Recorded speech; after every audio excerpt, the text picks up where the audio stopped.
Hello friends, आज के video में डिस्कस कर रही हूँ प्रेजेंट पार्टिसिपल। प्रेजेंट पार्टिसिपल का मतलब होता है वर्ब की आईएनजी फॉर्म। प्रेजेंट पार्टिसिपल को हम जनरली यूज करते हैं दो सिंपल सेंटेंसेस को मिला करके तीसरा सिंपल सेंटेंस बनाने के लिए। दो सिंपल सेंटेंस को मिला रहे हैं हम, तो हमें कुछ चीजों पर ध्यान देना होता है।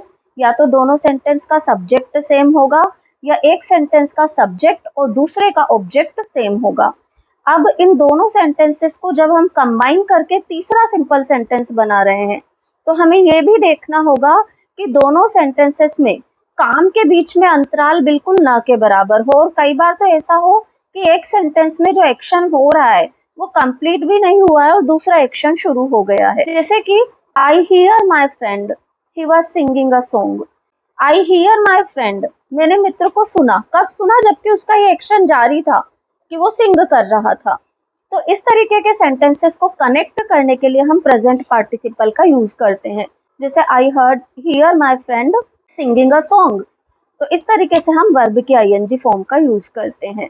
प्रेजेंट पार्टिसिपल वर्ब की आईएनजी फॉर्म के तौर पर और साथ ही साथ में किसी सेंटेंस में एडजेक्टिव के तौर पर भी यूज हो सकती है। जैसे कि मेरे इस वाक्य पर ध्यान दीजिएगा, the laughing Buddha statue was attracting our attention. तो जब हमने ये वर्ड यूज किया द लाफिंग बुद्धा स्टेचू, तो ध्यान दीजिएगा ये लाफिंग वर्ड मैंने एडजेक्टिव के तौर पर यूज किया है बुद्धा नाउन के। तो आईएनजी फॉर्म ऑफ वर्ब जब एडजेक्टिव के तौर पर यूज की जाती है तो इसे कहा जाता है present participle. The laughing Buddha statue was attracting our attention, तो आगे की तरफ आया है वाज अट्रैक्टिंग।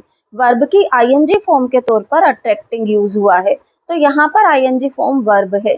तो जब भी वर्ब की आईएनजी फॉर्म को इस तरीके से वर्ब या एडजेक्टिव के तौर पर यूज किया जाता है तो it is known as participle. Participle और जीरंड में मेन अंतर क्या होता है? पार्टिसिपल और जीरंड में मेन अंतर यह है कि जीरंड सेंटेंस में नाउन के तौर पर यानी कि सब्जेक्ट और ऑब्जेक्ट के तौर पर जीरंड को यूज किया जाता है।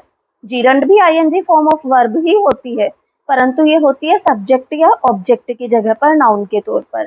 और पार्टिसिपल वर्ब या एडजेक्टिव के रूप में यूज किया जाता है दोनों ही आईएनजी फॉर्म। और दोनों के बीच का मेन डिफरेंस यही है कि जीरंड सब्जेक्ट का काम करेगा, ऑब्जेक्ट का काम करेगा, परंतु ये वर्ब का काम नहीं करेगा। जबकि पार्टिसिपल वर्ब का काम करेगा, एडजेक्टिव का काम करेगा। वीडियो अच्छा लगा हो तो चैनल को लाइक, सब्सक्राइब और शेयर जरूर करें। Thank you all.